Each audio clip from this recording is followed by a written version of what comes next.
வணக்கம் நண்பர்களே, வாங்க இன்னைக்கு நம்ம வீடியோல பன்னீர் டிக்கா எப்படி செய்யறதுன்னு பார்க்கலாம். பன்னீர் டிக்காவை சும்மா ஸ்நாக்ஸ் மாதிரியும் சாப்பிடலாம்.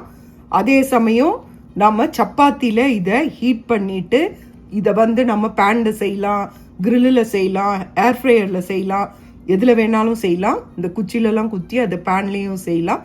இதை நாம குழந்தைங்களுக்கு சப்பாத்தியில ரோல் பண்ணியும் பள்ளிக்கூடங்களுக்கு கொடுத்து அனுப்பலாம்.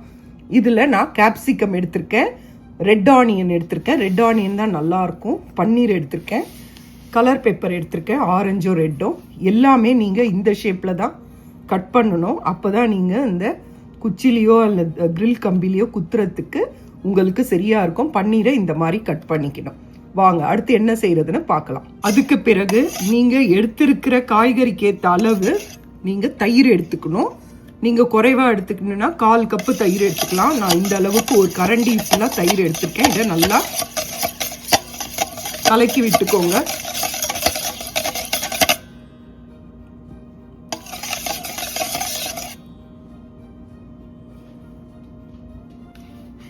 அதுக்கு பிறகு நாம தயிரில் கலக்கக்கூடிய பொருள், உங்க காரத்துக்கு ஏற்ற மாதிரி ரெட் சில்லி பவுடர் எடுத்துக்கோங்க. அதுக்கு பிறகு ஜீரக பவுடர், கரம் மசாலா தூள், கலருக்கு ஏற்ற மாதிரி காஷ்மீர் சில்லி பவுடர் கலருக்காக தான். அப்புறம் தனியா தூள், அப்புறம் பார்த்தீங்கன்னா சாட் மசாலா, உப்பு, மஞ்சப்பொடி. திரும்பி உங்களுக்கு சொல்கிறேன், வெறும் மிளகாய் தூள், ஜீரகத்தூள், கரம் மசாலா, காஷ்மீர் சில்லி, தனியா, சாட் மசாலா, சால்ட், இது மஞ்சப்பொடி. உங்கள்கிட்ட சாட் மசாலா இல்லைன்னா ஆம்ச்சூர் மாங்காய் பவுடர் இருந்தால் கூட யூஸ் பண்ணிக்கலாம். இதை நாம் தயிரில் கலந்துடலாம். இப்போ எல்லா பவுடரையும் நாம் தயிரில் கலந்தாச்சு. இதை நல்லா கலக்கி விட்டுக்கோங்க.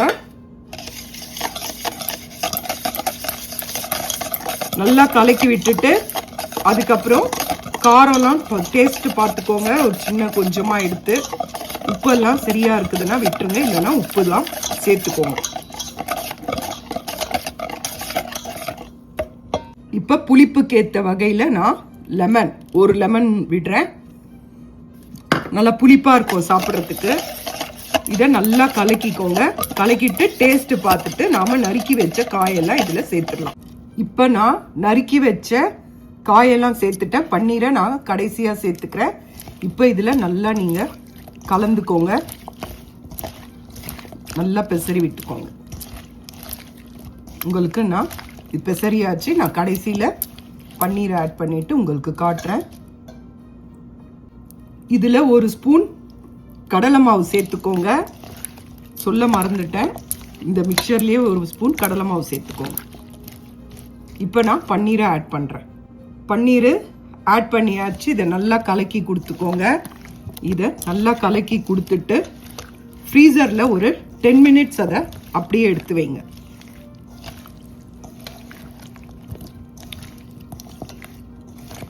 அவ்வளோதாங்க. இது அப்படியே நாம் ஃப்ரீசரில் எடுத்து வைக்கலாம். இதெல்லாம் அதில் ஒட்டிக்கும். அவ்வளோதான், ரெடி ஆயிடுச்சு. வாங்க அப்புறம் பார்க்கலாம். பாருங்கள், ஃப்ரீசர்லேருந்து எடுத்துட்டு இப்போது ஏர் ஃப்ரையரில் வைக்க போகிறேன். ஏர் ஃப்ரையர் ஷீட்டில் வச்சுருக்கேன். இப்போ இதை நாம் ஏர் ஃப்ரையரில் வச்சிடலாம். இப்போ பாருங்கள், தவாவில் கொஞ்சம் ஆயில் ஸ்ப்ரெட் பண்ணிவிட்டு ஒன்று ஒன்றா எடுத்து இதில் போடுங்க. போட்டு ஒரு 5 நிமிஷம் கழித்து திருப்பி போடுங்க.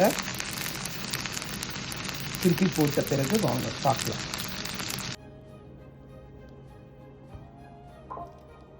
இந்த மாதிரி நல்லா ஃப்ரை பண்ணி எடுத்துக்கோங்க.